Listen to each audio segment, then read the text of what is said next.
Welcome to Dig on America, where we speak truth to power. We're going to give you some. We're going to give you some space to talk about your platform, talk about your election, and that nestles in perfectly with PDX. What's up, Nathaniel? What are some ways Brent will be able to show he is a better candidate than Herrera Butler? Maybe yes, Jamie Butler or Herrera Butler? Butler. Is that the one Butler. who described the forest fire, the temperature that way? Then there it is. Yes. That is the way. And he says, I haven't yet seen his candidate platform. So the floor is yours, sir. Let me get this banner out of here. Boop, boop, boop, boop. Okay. Well, I'm Brent Hennrich. I'm running for Congress because our nation was founded on the principle of government of, for, and by the people. And I'm ready to listen to you while we emphasize by the people. We need to be doing more for the people of Southwest Washington and across our great nation. We must address the climate crisis that we're currently in.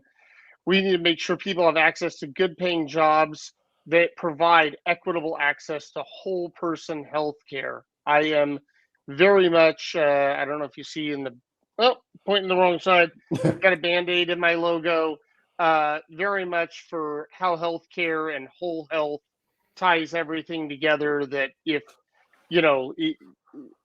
everything, whether it's vision, dental, hearing, any type of care, you need access to it. But at the end of the day, if you don't have a livable planet and a functioning reason to be here, it really doesn't matter if you can go see a doctor or not. I believe that increasing access to healthcare is step one. There are many people that I agree with on most topics that don't agree with that being step one, but we can banter that when we get into a position to actually start addressing things. Yeah. But simply put, we need to work on the equitable availability of people to just be able to live and go forward in this country.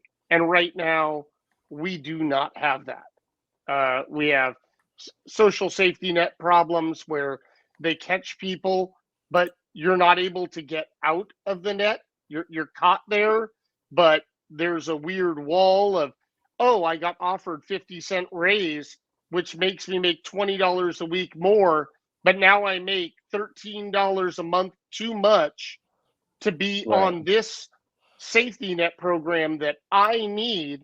So I'm going to tell my boss no to a pay raise in order to keep a roof over my head.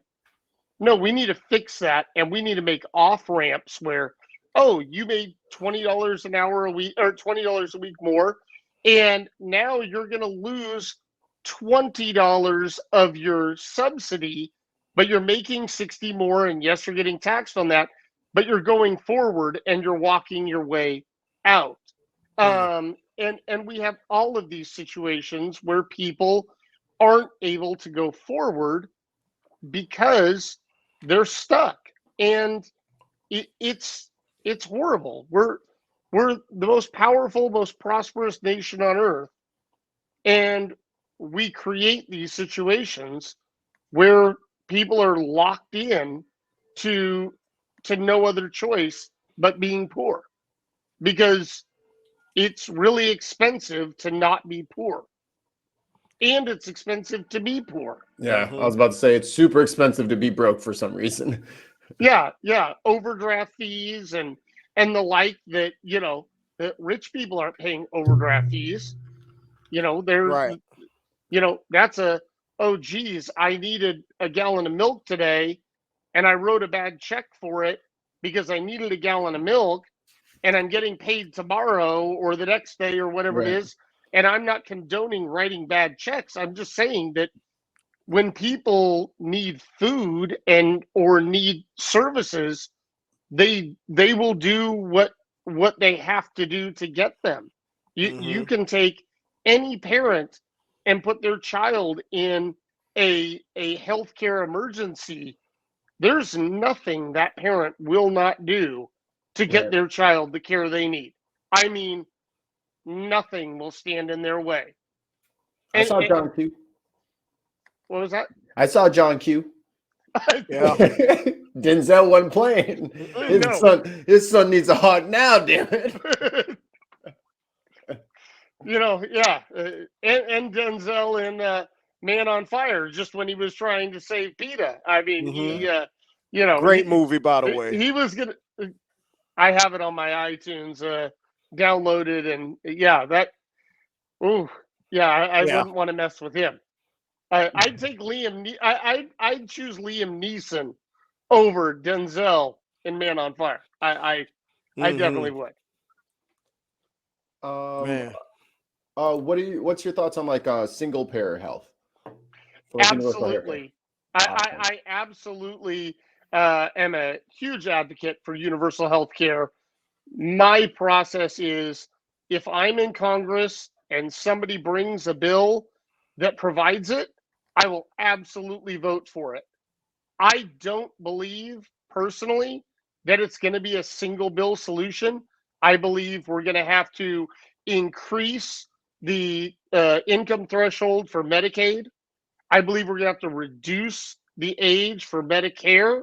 I believe we're going to have to keep doing those things until enough people are familiar, comfortable with the system, and then we're going to be able to push the last big domino over and make it available system wide.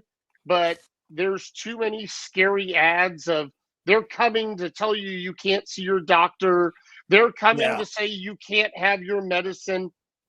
That I believe that we have to push for what we can, take what we can, reset our footing, and keep pushing. It's the sled in football practice. You go up and you push and you push and you push, and the sled stops, and you go back to the start line and you run at it again. And so it really, that's my personal belief. I want it all, but I will not say, oh, I won't take that because I wanted a lot more. No, let's take each step. Let's build momentum. Let's get people to say, hey, gee, this is working, and chip away at it again and chip away at it again. And then I believe there will be a watershed moment where we go and the whole thing just kind of switches. I just don't think it's now. That's my personal view. Because I think small incremental changes works better for a lot of dumb people who are fighting against their own best interests here. Because like if they see that it's helping people around them, and then it accidentally helps their family in a way, and it helps them out of a struggle that would have been on their head. Now it's like, you know what? I guess it's not that bad. I guess it wasn't the worst thing. And now I don't have to sit there and fight with people on Twitter about how universal healthcare is not communism. Please, all of you people who say that, go learn what communism is. Figure it out. The same thing. I like the people that use communism and socialism in the same tweet. Yeah. He's a communist socialist. Wait a minute. Wait a minute. I think his wires have crossed behind the scenes. He crossed the street. And that goes to my early childhood education needs or plan. I really think that's a huge thing is early childhood education and expanding education and working on teaching history and global studies to students that have been increasingly cut, whitewashed, and pushed aside for what my kids are learning in our great Evergreen Public Schools, but compared to what I was learning and compared to what I have heard from my mother she was learning in 5th grade is 3 totally different things of the same events. Yes. Okay, here one more from Nathaniel. Thoughts on the current administration? Feel free to be as specific or as broad as you would like. Thank you, Nathaniel. Current administration, I believe, is doing a good job, and I believe the Biden administration is truly trying without. I think they're trying to avoid the optics of what the past administration did of just oh no, I'm just going to sign it. No, I'm just going to come out and say it's done. Mm-hmm. And I'm not going to get into attacks on Manchin or Cinema, other than to say I really wish they would just put out there what they want.